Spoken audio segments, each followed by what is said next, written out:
नमस्कार बच्चों, हिंदी की कक्षा में आप सबका हार्दिक स्वागत। आज मैं आपकी पाठ्यपुस्तक वसंत भाग 2 से पाठ 17 वीर कुंवर सिंह का सारांश कराने जा रही हूँ।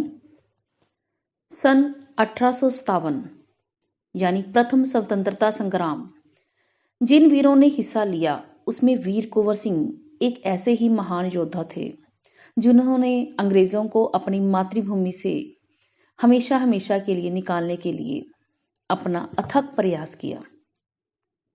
इनका जन्म 1782 ईस्वी में बिहार के शाहाबाद जिले के जगदीशपुर गांव में हुआ। इनके पिता जगदीशपुर रियासत के जमींदार थे, लेकिन अपनी जमींदारी हासिल करने के लिए उन्हें बहुत ही संघर्ष करना पड़ा। पारिवारिक उलझनों के कारण बचपन में ही वीर कुंवर सिंह की सही देखभाल नहीं की जा सकी। उनकी शिक्षा दीक्षा की व्यवस्था घर पर ही की गई, जहां उन्होंने हिंदी, संस्कृत और फारसी सीखी। पढ़ने लिखने से ज्यादा उनका मन घुड़सवारी, तलवारबाजी और कुश्ती लड़ने में लगता था। सन 1827 में पिता की मृत्यु के बाद उन्होंने रियासत की जिम्मेदारी संभाली। उस समय अंग्रेजों का अत्याचार बहुत ही बढ़ गया था। लोगों में उनके विरुद्ध गहरा असंतोष था। कृषि, उद्योग और व्यापार, इन सब का बुरा हाल था। भारतीयों के साथ नौकरी, काम धंधों आदि में भेदभाव भी किया जाता था। इन कारणों से देशव्यापी संघर्ष की स्थिति उत्पन्न हो गई और ऐसी स्थिति में वीर कुंवर सिंह ने भी ब्रिटिश हुकूमत से लोहा लेने का संकल्प लिया। जगदीशपुर के जंगलों में बसुरिया बाबा नामक सिद्ध संत रहा करते थे। उन्हीं की प्रेरणा से वीर कुंवर सिंह के मन में देशभक्ति की भावना उत्पन्न हुई।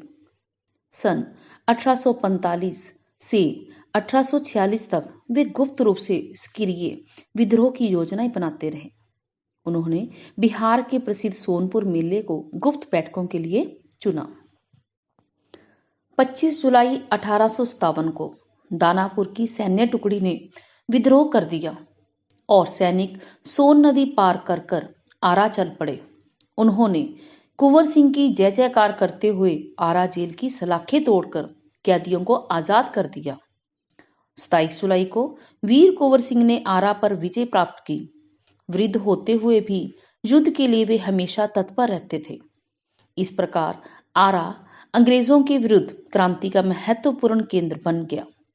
सैनिकों में अनुशासन की कमी, स्थानीय जमींदारों में एकता की कमी और आधुनिक शास्त्रों के अभाव के कारण जगदीशपुर का पतन रोका न जा सका।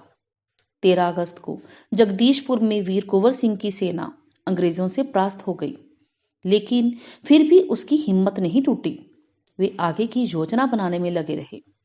वे सासाराम से मिर्जापुर होते हुए रीवा, कालपी, कानपुर एवं लखनऊ तक पहुंच गए। वहां अशांति देख उन्होंने आजमगढ़ की ओर प्रस्थान किया। पूरे उत्तर भारत में उनकी कीर्ति फैल गई। उनकी विजय यात्रा ने अंग्रेजों के होश उड़ा दिए। 22 मार्च 1858 को वीर कुंवर सिंह ने आजमगढ़ पर अधिकार प्राप्त कर लिया।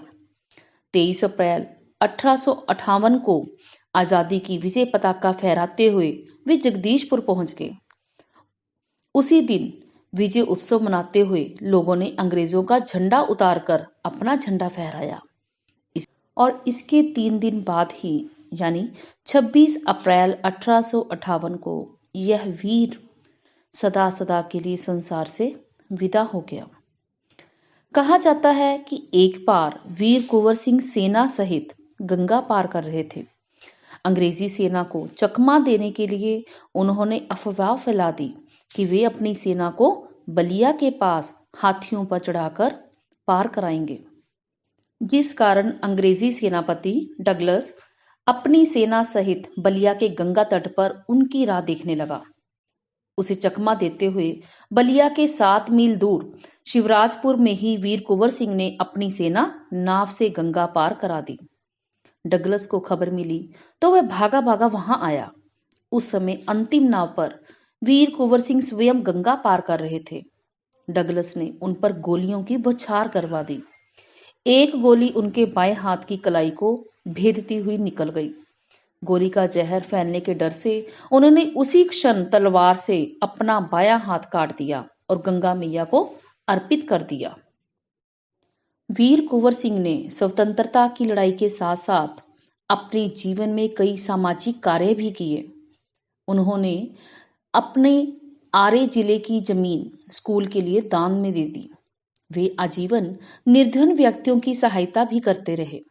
उन्होंने आरा जगदीशपुर तथा आरा बलिया सड़क का निर्माण कराया। जल पूर्ति के लिए उन्होंने कई जगह कुएं खुदवाए, तालाब बनवाए तथा जगह जगह पर वृक्षारोपण भी करवाया। वे एक उदार एवं संवेदनशील व्यक्ति थे। उनके यहाँ हिंदू मुसलमानों के सभी त्योहार एक साथ मनाए जाते थे। उन्होंने पाठशालाओं के साथ साथ मकतबों का भी निर्माण किया। सचमुच उनकी लोकप्रियता लोकगीतों के रूप में आज भी बिहार की कई लोक भाषाओं में गाई जाती है। तो ये था वीर कुंवर सिंह जी का व्यक्तित्व। आशा करती हूँ कि इस पाठ का सारांश आपको अच्छी तरह से समझ आ गया होगा। धन्यवाद।